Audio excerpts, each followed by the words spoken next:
Hello everyone, you are watching News Insights. Let's watch today's news updates.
ನಾವು ಎಲೆಮರೆ ಕಾಯ್ತರ ಸಾಮಾಜಿಕ ಸೇವಾ ಕಾರ್ಯದಲ್ಲಿ ಕೂಡ ಕೆಲಸ ಮಾಡ್ತಾ ಇದ್ದಾರೆ. ಎಂದಿಗೂ ಕೂಡ ಈ ಬಾರಿ ಕೂಡ ಒಂದು ಮುಂಚೂಣಿಗೆ ಬರ್ತಾ ಇದ್ದಾರೆ.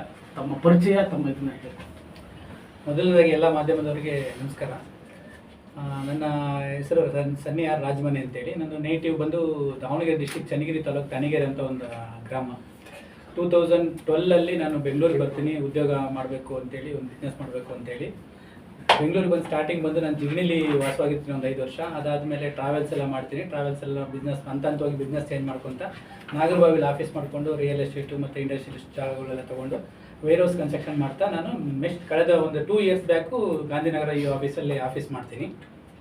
ಮೂಲತಃ ಬಂದು ನಾನು ಗೌರ್ಮೆಂಟ್ ಸ್ಕೂಲಲ್ಲಿ ಓದಿರೋದ್ರಿಂದ ನನಗೊಂದು ಆಸೆ ಇರುತ್ತೆ, ಸ್ವಂತ ನನ್ನ ದುಡಿಮೇಲೆ ಏನಾದರೂ ಮಾಡಬೇಕು, ಸಮಾಜಕ್ಕೋಸ್ಕರ ಏನಾದರೂ ಕೊಡುಗೆ ಕೊಡಬೇಕು, ಊಟದಾಗ ಏನು ತಂದಿರಲ್ಲ ಸಾಯುವಾಗಲೂ ಇನ್ನೂ ತೊಗೊಂಡು ಹೋಗಲ್ಲ ಅನ್ನೋ ಉದ್ದೇಶದಿಂದ ನಿಸ್ವಾರ್ಥವಾಗಿ ಸೇವೆ ಮಾಡಬೇಕು ಅಂತೇಳಿ ಗೌರ್ಮೆಂಟ್ ಶಾಲೆ ಮಕ್ಕಳಿಗೆ ಕಳೆದ 12 ವರ್ಷಗಳಿಂದ ಹಿಡಿದು ಚನ್ನಗಿರಿ ತಾಲೂಕಲ್ಲಿ 100ರಿಂದ 150 ಸ್ಕೂಲ್ ಮಕ್ಕಳಿಗೆ ಎವ್ರಿ ಇಯರ್ ಸ್ಟಾರ್ಟಿಂಗ್ 5 ಲಕ್ಷದಿಂದ ಸ್ಟಾರ್ಟ್ ಮಾಡಿ ಇವತ್ತು ಎವ್ರಿ ಇಯರ್ 15ರಿಂದ 20 ಲಕ್ಷ ರೂಪಾಯಿ ಫ್ರೀ ನೋಟ್ಬುಕ್ನ ಮತ್ತು ಪೆನ್ನು ಪೆನ್ಸಿಲ್ನ ಕೊಡ್ತಾ ಬಂದಿದ್ದೀನಿ. ಇದರಿಂದ ಯಾವ ಉದ್ದೇಶನೂ ಇರಲಿಲ್ಲ. ಆಮೇಲೆ ನಾನು ಯಾರ ಹತ್ರ ಏನು ಡೊನೇಷನ್ ಕಲೆಕ್ಟ್ ಮಾಡಿಲ್ಲ. ಈ ಸೇವೆ ಇತ್ತೀಚೆಗೆ ಏನಾಗಿದೆ, ಈಗ ಒಂದು 2 ಇಯರ್ಸಿಂದ ಅದೊಂದು ಸ್ವಲ್ಪ ಪ್ರಚಾರ ಆಗಿದೆ. ಇದುವರೆಗೂ ನಾನು ಯಾವುದೂ ಪ್ರಚಾರ ಬಯಸಿರಲಿಲ್ಲ.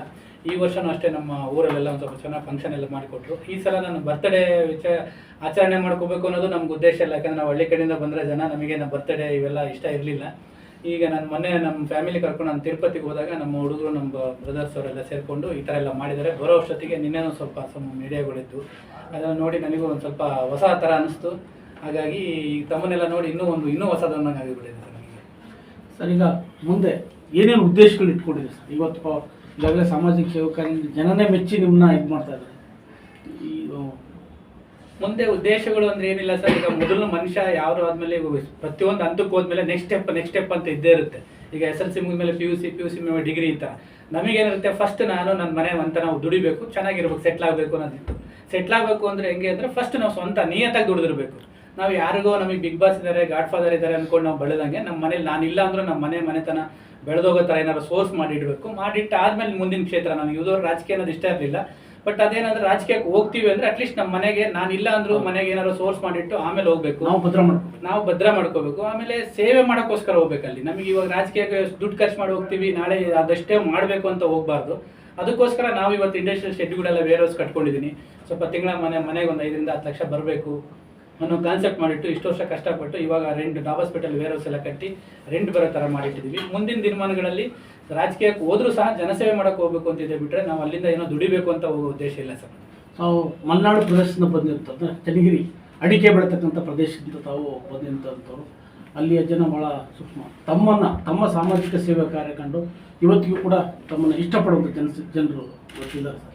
ಸೊ ತುಂಬ ಇದ್ದಾರೆ. ಯಾವತ್ತೂ ನಾವು ಯಾವತ್ತೂ ಏನನ್ನೂ ಬಯಸಿ, ಈಗ ಯಾರಾದರೂ ಒಬ್ಬ ರಾಜಕೀಯ ಉದ್ದೇಶ ಇಟ್ಕೊಂಡು ಮಾಡ್ತಾನೆ ಅಥವಾ ಇನ್ನೊಂದು ಮಾಡ್ತಾರೆ ಅಥವಾ ಜಾತಿ ನೋಡ್ಕೊಡ್ತಾರೆ ಅನ್ನಂಗಿದ್ರೆ ನಾನು ಗೌರ್ಮೆಂಟ್ ಸ್ಕೂಲ್ ಸೆಲೆಕ್ಟ್ ಮಾಡ್ತಾ ಇರಲಿಲ್ಲ. ಆಮೇಲೆ ರಾಜಕೀಯ ಉದ್ದೇಶ ಇಟ್ಕೊಂಡು ಮಾಡಂಗಿದ್ದಿದ್ರೆ ನಾನು 1 ವರ್ಷ 2 ವರ್ಷ ಕೊಡ್ಬೋದಿತ್ತು. 12 ವರ್ಷಗಟ್ಟಲೆ ಯಾರು ಕೊಡಲ್ಲ. ನನಗೆ ಇವತ್ತು 40 ವರ್ಷ ಅಂದರೆ ನಾನು 26-27 ವರ್ಷ ಲಾಕ್ಡೌನ್ ಟೈಮಲ್ಲಿ 2 ವರ್ಷ ಕೊಟ್ಟಿಲ್ಲ ಬಿಟ್ಟರೆ 12 ವರ್ಷದಿಂದ ಕೊಡ್ತಾ ಇದ್ದೀನಿ, ನಿಸ್ವಾರ್ಥವಾಗಿ ಕೊಡ್ತಾ ಇದ್ದೀನಿ. ಏನು ಉದ್ದೇಶ ಇಟ್ಕೊಂಡು, ಯಾಕಂದ್ರೆ ಅಲ್ಲಿ ಮಕ್ಕಳು ಓಟ್ ಹಾಕ್ತಾರೋ, ಓಟಿಗೋಸ್ಕರ ಕೊಡೋರಿದ್ದಾರೆ.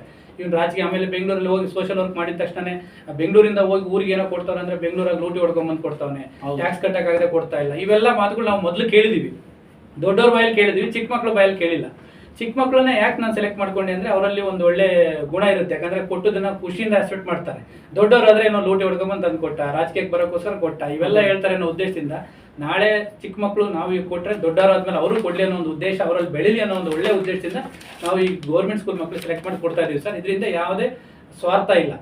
ಹಾಗಾಗಿ ನಾವು ಅಲ್ಲಿ ಚನ್ನಗಿರಿ ತಾಲೂಕಿಗೆ ಫಸ್ಟ್ ನಾನು ಹುಟ್ಟಿರೋ ಮನೆ ಚೆನ್ನಾಗಿ ಇಟ್ಕೋಬೇಕು, ಆಮೇಲೆ ನಮ್ಮೂರು, ಆಮೇಲೆ ನಮ್ಮ ತಾಲೂಕು ಅಂತಾರಲ್ಲ, ಅದೇ ಥರ ಫಸ್ಟ್ ನಾವು ನಮ್ಮ ತಾಲೂಕನ್ನ ನಮ್ಮೂರು ಸೆಲೆಕ್ಟ್ ಮಾಡಿಕೊಟ್ಟೆ, ಆಮೇಲೆ ಹೋಬಳಿ, ಆಮೇಲೆ ಈಗ ತಾಲೂಕೆಲ್ಲ ಕೊಡ್ತಾ ಇದ್ದೀವಿ. ಸಾಧ್ಯವಾದರೆ ನಮ್ಮ ದುಡಿಮೆ, ನಮ್ಮ ಎಲ್ಲ ತಾಲೂಕು ಸ್ಕೂಲ್ಗಳು, ಚನ್ನಗಿರಿ ತಾಲೂಕು ಮ್ಯಾಕ್ಸಿಮಮ್ ಗೌರ್ಮೆಂಟ್ ಸ್ಕೂಲ್ಗಳು ಎಲ್ಲ ಕವರ್ ಮಾಡ್ತೀವಿ ಸರ್. ಎಲ್ಲ ಕವರ್ ಮಾಡಿ ಕೊಡ್ತೀವಿ. ನಾನು ಮೊದಲೆಲ್ಲ ಹೋಗಿ ನಾನು ಕೊಡ್ತಾ ಇದ್ದೆ, ಇತ್ತೀಚೆಗೆ ನಾನು ಹೋಗಕ್ಕೆ ಆಗದೆ ಇರೋದ್ರಿಂದ 1 ದಿವಸ 2 ದಿವಸ ನಾನು ಕೊಟ್ಟು ಬರ್ತೀನಿ ಮೇನ್ ಲೈನ್ ಸ್ಕೂಲ್ಗಳಿಗೆ. ಇನ್ನು ಬಾಕಿ ನಮ್ಮ ಹುಡುಗರು ಎಲ್ಲ ಹೋಗಿ ಕೊಡ್ತಾರೆ ಸರ್. ಸರ್, ಈಗ ರಾಜಮನೆ ಫೌಂಡೇಶನ್ ಅಂದ್ರೆ ರಾಜಮನೆ ಅಂತ ಒಂದು ಹೆಸರಿಡಕ್ಕೆ ಏನು ಕಾರಣ? ಆ ರಾಜಮನೆ ಅನ್ನೋ ಹೆಸರು ಇದಕ್ಕೆ ಏನು ಕಾರಣ ಅಂದರೆ, ಫಾರ್ ಎಕ್ಸಾಂಪಲ್ ನೋಡಿ, ಇವತ್ತು ನಾವು ಇಲ್ಲಿ ಇಷ್ಟು ಜನ ಮೀಡಿಯಾದಲ್ಲಿ ಇದ್ದೀವಿ. ನಮ್ಮ ತಂದೆ ಹೆಸರು, ನಮ್ಮ ತಂದೆ ಅಪ್ಪನ ಹೆಸರು, ಮ್ಯಾಕ್ಸಿಮಮ್ ಅವ್ರ ಅಪ್ಪನ ಹೆಸರು ನಮಗೆ ಗೊತ್ತಿರ್ಬೋದು. ಅದಕ್ಕಿಂತ ಅವ್ರ ನಮ್ಮ ತಾತನ ಅಪ್ಪನ ಹೆಸರೇ ನಮ್ಗೆ ಯಾರಿಗೂ ಗೊತ್ತಿಲ್ಲ. ಇವತ್ತು 400-500 ವರ್ಷದ ಹಳೆ ಇತಿಹಾಸಕಾರಗಳ ಹೆಸರು ಕೇಳ್ತೀವಿ ನಾವು, ಅಂಬೇಡ್ಕರ್, ಸ್ವಾಮಿ ಇಂಥವ್ರು ಕೇಳಿದೆ. ಯಾಕಂದರೆ ಇವರೆಲ್ಲ ನಮ್ಮ ತಾತನಿಂದ ಹಿಡಿದು ಎಲ್ಲರೂ ಸ್ವಾರ್ಥಕ್ಕೋಸ್ಕರ ನಾವು ಹೆಂಡತಿ ಮಕ್ಕಳು ಅಂದ್ಕೊಂಡು ಬದುಕಿರೋರು, ಅವರೆಲ್ಲ ಸಮಾಜಕ್ಕೋಸ್ಕರ ಬದುಕಿದ್ರು. ಅದಕ್ಕೆ ಒಂದು ಹೆಸರು ಉಳಿಯುವಂಥ ಕೆಲಸ ನಮ್ಮದು. ಒಂದು ಹೆಸರು, ನಾನು ನಾಳೆ ಹೋದ್ರೂ ಸಹ ನನ್ನ ಹೆಸರು ಉಳಿಬೇಕು ಅಂದರೆ ಒಂದು ಹೆಸರು ಇಡಬೇಕು, ಒಳ್ಳೆ ಹೆಸರು ಬೇಕು. ಅದಕ್ಕೆ ರಾಜಮನೆ ಅಂದರೆ ರಾಜರು, ಅವತ್ತಿನ ಕಾಲದ ರಾಜರೆಲ್ಲ ದಾನ ಧರ್ಮ ಮಾಡಿನೇ ಫೇಮಸ್ಸು. ಹಂಗಾಗಿ ಅದೊಂದು ಹೆಸರು ಇಟ್ಟರೆ ನಾನು ಹೋದ್ರೂ ಸಹ ನನ್ನ ಹೆಸರು ಕಂಟಿನ್ಯೂ ಆಗಲಿ ಅನ್ನೋ ಉದ್ದೇಶಕ್ಕೋಸ್ಕರ ರಾಜಮನೆ ಅಂತ ಇಟ್ಟಿದ್ದೀನಿ. ಈಗ ಬಾಗ್ಮನೆ ಅಂತೇಳಿ ದೊಡ್ಡ ಫೇಮಸ್ಸು. ಅಂತ ಗ್ರೂಪ್ಸ್ ಯಾವ ಈ ತರ ಆ ಥರ ನಾವು ದೊಡ್ಡವ್ರು ಕಂಪೇರ್ ಮಾಡಲ್ಲ ಸರ್. ನನ್ನ ಕೆಲಸಗಳ ಮೇಲೆ ನನ್ನ ಹೆಸರು ಬೆಳಿಬೇಕು. ಸಣ್ಣದು ದೊಡ್ಡಕ್ಕಾಗುತ್ತೆ ಸರ್. ಈಗ ನನ್ನ ಫ್ರೆಂಡ್ ಸರ್ಕಲ್, ನನ್ನ ಗಮನಕ್ಕೆ ಬರೋಂಥ ಸ್ಕೂಲ್ಗಳು ಯಾವ ಬರ್ತವೆ. ಫಾರ್ ಎಕ್ಸಾಂಪಲ್, ನೀವು ಬಂದಿದ್ದೀರಾ, ನನ್ನ ಕೈಲಿ ಪಾಸಿಬಿಲಿಟಿ ಇತ್ತು ಅಂದರೆ ನಿಮ್ಮೂರು ಸ್ಕೂಲ್ ಅದೇ ಭಾಳ ಬಡ್ತಾನೆ ಅಲ್ಲಿಗೆ ನಾನು ನೋಟ್ಬುಕ್ ಕಳಿಸಿದ್ದೀನಿ, ಕೊಟ್ಟಿದ್ದೀನಿ. ಮತ್ತು ನೋಟ್ಬುಕ್ ಜೊತೆಗೆ ಕೆಲವೊಬ್ರು ಬೇರೆ ಬೇರೆ ಅವಶ್ಯಕತೆ ಇದ್ದಾಗೆಲ್ಲ ಕೆಲವೊಬ್ರು ಸ್ಕೂಲ್ ಫೀಸ್ದು, ಟ್ಯೂಷನ್ ಫೀಸ್ದು, ಸ್ಪೋರ್ಟ್ಸ್ ಮೆಟೀರಿಯಲ್ ಈ ಥರ ಕೇಳ್ತಾ ಅವು ನನ್ನ ಗಮನಕ್ಕೆ ಬಂದಷ್ಟು, ನನ್ನ ಕೈಲಾದಷ್ಟು ನಾನು ಮಾಡ್ಕೊತಾ ಬಂದಿದ್ದೀನಿ. ಬರೀ ಗೌರ್ಮೆಂಟ್ ಸ್ಕೂಲ್ ಮಕ್ಕಳಿಗೆ ಅಂತ. ಯಾಕಂದರೆ ಇನ್ನೊಂದು ಗೌರ್ಮೆಂಟ್ ಸ್ಕೂಲ್ ಮಕ್ಕಳು ಯಾಕೆ ಸೆಲೆಕ್ಟ್ ಮಾಡಿದ್ವಿ ಅಂದರೆ, ಈಗ ಗೊತ್ತು ನಿಮಗೆ, ಗೌರ್ಮೆಂಟ್ ಸ್ಕೂಲ್ ಯಾರೂ ಮಕ್ಕಳುಗಳು ಸೇರಿಸ್ತಾ ಇಲ್ಲ. ಕೂಲಿ ಮಾಡ್ಕೊಂಡು ತಿನ್ನೋನು ಸಹ ಇವತ್ತು ಪ್ರೈವೇಟ್ ಸ್ಕೂಲಿಗೆ ಸೇರಿಸಿದ್ದಾರೆ. ಆ ವ್ಯವಸ್ಥೆ ಒಂದು ಸ್ವಲ್ಪನಾದ್ರೂ ನಾವು ಹೋಗತ್ತಿ ಮೇಲೆ ಕೆಲವೊಂದು ಸ್ಕೂಲಲ್ಲಿ ಈಗ 1,000 ಮಕ್ಕಳಿದ್ದವರು 2,000 ಸ್ಟೂಡೆಂಟ್ಸ್ ಇದ್ದಾರೆ ಒಂದೇ ಸ್ಕೂಲಲ್ಲಿ. ನಮ್ಮ ಸಂತೆಬೆನ್ನೂರು ಅಂತ ಒಂದು ಸ್ಕೂಲಲ್ಲಿ. ಅಲ್ಲಿಗೆಲ್ಲ ಗೌರ್ಮೆಂಟ್ ಸ್ಕೂಲ್ ನೋಡಿದ್ರೆ ಖುಷಿ ಆಗುತ್ತೆ. ಆ ಥರ ಸ್ಟ್ರೆಂತ್ ಬೆಳಿಬೇಕು ಅನ್ನೋ ಒಂದು ಉದ್ದೇಶದಿಂದ ನಾವು ಗೌರ್ಮೆಂಟ್ ಸ್ಕೂಲ್ನ ಸೆಲೆಕ್ಟ್ ಮಾಡಿ ಕೊಡ್ತಿದ್ದೀವಿ. ಸರ್ಕಾರಿ ನಾನು ನೋಟ್ಬುಕ್ ಕೊಡ್ತಾರೆ 2014-15 ಕೊಡ್ತಾ ಇದ್ದೀನಿ. ಆವಾಗಿಂದ ಇವಾಗನವರು ನನ್ನ ಸುತ್ತಮುತ್ತ ಇರೋ ಫ್ರೆಂಡ್ಸ್ ಒಂದು 15-20 ಜನ ಇವಾಗ ಆಲ್ರೆಡಿ ಅವರು ಕೊಡಕ್ಕೆ ಸ್ಟಾರ್ಟ್ ಮಾಡಿದ್ದಾರೆ. ಯಾಕಂದ್ರೆ ಅವ್ರವ್ರ ಊರಿಗೆ ಕೊಡಕ್ಕೆ ಸ್ಟಾರ್ಟ್ ಮಾಡಿದ್ದಾರೆ.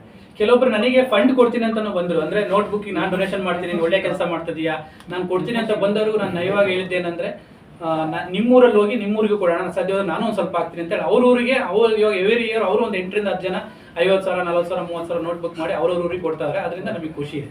ಈಗ ಮುಂದಿನ ವರ್ಷ ನಿಮ್ಮ ಬರ್ತಡೇ ಬರೋಲ್ಲ, ಇನ್ನೂ ಏನೇನು ಡೆವಲಪ್ಮೆಂಟ್ ಮಾಡಬೇಕು ನಿಮ್ಮ ಆಲೋಚನೆ ಇಟ್ಕೊಂಡಿದ್ದಾರೆ? ನಮಗೆ ಒಳ್ಳೆ ಸ್ಕೂಲ್ ಎಜುಕೇಶನ್, ಗೌರ್ಮೆಂಟ್ ಸ್ಕೂಲ್ ಮಕ್ಕಳಿಗೆ ಕಂಪ್ಯೂಟರ್ಸು ಮತ್ತು ಕಟ್ಟಡಗಳಿಗೆ ಒಂದು ಸ್ವಲ್ಪ ನನ್ನ ಕೈಲಾದಷ್ಟು ಇನ್ನೂ ಒಂದು ಸ್ವಲ್ಪ ಟೀಮ್, ಯಾಕಂದರೆ ನಾನು ಒಬ್ಬನೇ ಎಷ್ಟು ಮಾಡ್ಬೋದು, ಇನ್ನೂ ಬೇರೆ ಬೇರೆ ಟೀಮ್ ಎಲ್ಲ ಸೇರ್ಕೊಂಡು ಏನಾದ್ರು ದೊಡ್ಡದಾಗಿ ಏನಾದ್ರು ಮಾಡಬೇಕು. ಕಟ್ಟಡಗಳದ್ದು ಪರ್ಮನೆಂಟ್ ಸ್ಟ್ರಕ್ಚರ್ ಉಳಿಯುತ್ತಾರೆ. ಯಾಕಂದರೆ ಇವತ್ತು ನೋಟ್ಬುಕ್ ಕೊಡ್ತೀವಿ, ನಾಳೆ ಅವ್ರ ಥರ ಇರಲ್ಲ. ಸ್ಟ್ರಕ್ಚರ್ ಬಿಲ್ಡಿಂಗ್ಗಳು, ಕಂಪ್ಯೂಟರ್ ನಾಲೆಡ್ಜ್ ಏನಾದ್ರು ಮಾಡಬೇಕು ಅಂತ ಸ್ಟಾರ್ಟ್ ಮಾಡಬೇಕು ಅಂತ ಯೋಚನೆ ಇದೆ. ಯಾಕಂದರೆ ಈ ಸಲದಿಂದ ಗೌರ್ಮೆಂಟು ಬೇರೆ ಅನೌನ್ಸ್ ಮಾಡಿದೆ, ಈ ಸಲ ಕೊಟ್ಟಿಲ್ಲ, ಮುಂದಿನ ವರ್ಷದಿಂದ ಕೊಡ್ಬೋದು. ನೋಟ್ಬುಕ್ಗಳನ್ನ ಸಹ ಗೌರ್ಮೆಂಟಿಂದ ಫ್ರೀಯಾಗಿ ಕೊಡಬೇಕು ಗೌರ್ಮೆಂಟ್ ಸ್ಕೂಲ್ ಮಕ್ಕಳಿಗೆ ಅಂತಿದೆ. ಆ ಥರ ಏನಾದ್ರು ಆಯಿತು ಅಂದರೆ ಸ್ಪೋರ್ಟ್ಸ್ ಮೆಟೀರಿಯಲ್ಸ್ನ ಇಂಥವೆಲ್ಲ ಕೊಡಬೇಕು ಅನ್ನೋ ಉದ್ದೇಶ ನಮಗಿದೆ. ಬಟ್ ಏನಾದರೂ ಆಗಲಿ ಒಂದ್ಸಲ ಒಂದು ಸೇವೆ ನಮ್ದು ಇರಬೇಕು, ಮಾಡಬೇಕು ಅನ್ನೋದಿದೆ. ತಾವು ಸಾಕಷ್ಟು ಮಹತ್ವಾಕಾಂಕ್ಷೆ ಇಟ್ಕೊಂಡಿರೋ ಯುವಕರ ಥರ ಕಾಣ್ತೀರ. ಮುಂದೆ ಮುಂಬರ್ತಕ್ಕಂಥ ಈಗ ತಾಲೂಕ್ ಪಂಚಾಯತ್ ಚುನಾವಣೆ ಬರ್ತದೆ, ಜಿಲ್ಲಾ ಪಂಚಾಯತ್ ಚುನಾವಣೆ ಬರ್ತದೆ, ಈಗ ಬೆಂಗಳೂರು BJP ಚುನಾವಣೆ ಬರ್ತದೆ. ಆ ಥರದ್ದು ಏನಾದರೂ ತಮ್ಮ ಆಲೋಚನೆ, ರಾಜಕೀಯ ಬರುವಂಥ ಆಲೋಚನೆ ಇಟ್ಕೊಂಡಿದ್ದೀರಾ? ಅಲ್ಲ, ಇವತ್ತಿನವರೆಗೂ ನಾನು ರಾಜಕೀಯಕ್ಕೆ ಬರಬೇಕು ಅದು ಯೋಚನೆ ಇರಲಿಲ್ಲ. ಯಾಕಂದರೆ ಏನು ಉದ್ದೇಶ, ರಾಜಕೀಯಕ್ಕೆ ಯಾಕೆ ಬರೋಂಗಿಲ್ಲ ಅಂದರೆ ಹೇಳಿದ್ನಲ್ಲ, ಇವತ್ತು ದುಡ್ಡು ಹಾಕ್ತೀವಿ ಅಂದರೆ ನಾಳೆ ದುಡ್ಡು ತೊಗೊಳಕ್ಕೋಸ್ಕರ ಬರಬೇಕು. ಆ ಉದ್ದೇಶ ಫಸ್ಟ್ ನನ್ನ ಮೈಂಡಿಂದ ಹೋಗಬೇಕು. ನಂದು ಏನಾದ್ರು ಮನೆಗೆ ನಾನು ಏನು ದುಡ್ಡು ತೊಗೊಂಡು ಹೋಗಿಲ್ಲ ಅಂದರೂ ನಾನು ದುಡಿಯೋ ದುಡ್ಡಲ್ಲಿ 4 ಜನ ಸೇವೆ ಮಾಡಬೇಕು ಅಂತಿದೆ. ಆಮೇಲೆ ಇನ್ನೊಂದೇನಂದ್ರೆ ಇವತ್ತು ಎಷ್ಟೇ ಟ್ಯಾಲೆಂಟ್ ಇದೆ, ನಾನು ದುಡ್ಡು ನಾನು ತಗೊಂಡೋಗಿ ರಾಜಕೀಯಕ್ಕೆ ಸೋಷಿಯಲ್ ಸರ್ವಿಸ್ ಮಾಡ್ತೇನೆ ಅಂತಂದ್ರೆ ಜನಗಳ ಮೈಂಡಲ್ಲಿ ಬರೋದು ಇವನ್ನೆಲ್ಲ ಲೂಟಿ ಹೊಡ್ಕೊಂಬಂದವನೆ, ಲೂಟಿ ಹೊಡ್ಕೊಳಕ್ಕೋಸ್ಕರ ಬರ್ತಾನೆ ಅಂತಾರೆ. ಆಮೇಲೆ ಕುಡಿದು ರೋಡಲ್ಲಿ ಚರಂಡಿಯಲ್ಲಿ ಬಿದ್ದಿದ್ರು ಸಹ ಅವನಿಗೂ ಕೈ ಮುಗಿಬೇಕು, ಈ ತರ ಎಲ್ಲ ಯಾಕಪ್ಪ ಬೇಕು ಅನ್ನೋ ಉದ್ದೇಶದಿಂದ ನಾನು ರಾಜಕೀಯ ದೂರ ಇದ್ದೆ.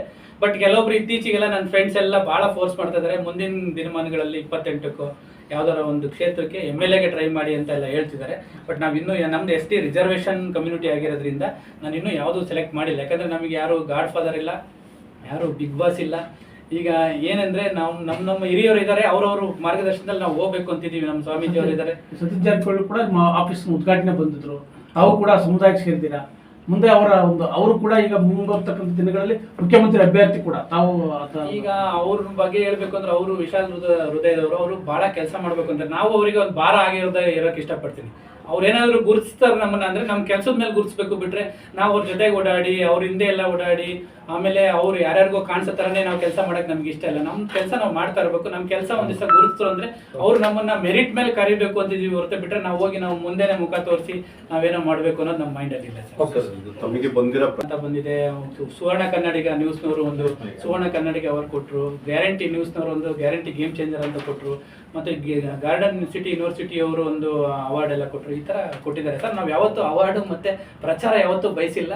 ಇತ್ತೀಚೆಗೆ ಅದು ಇದಾಗ್ಬಿಟ್ಟಿದೆ ಸರ್.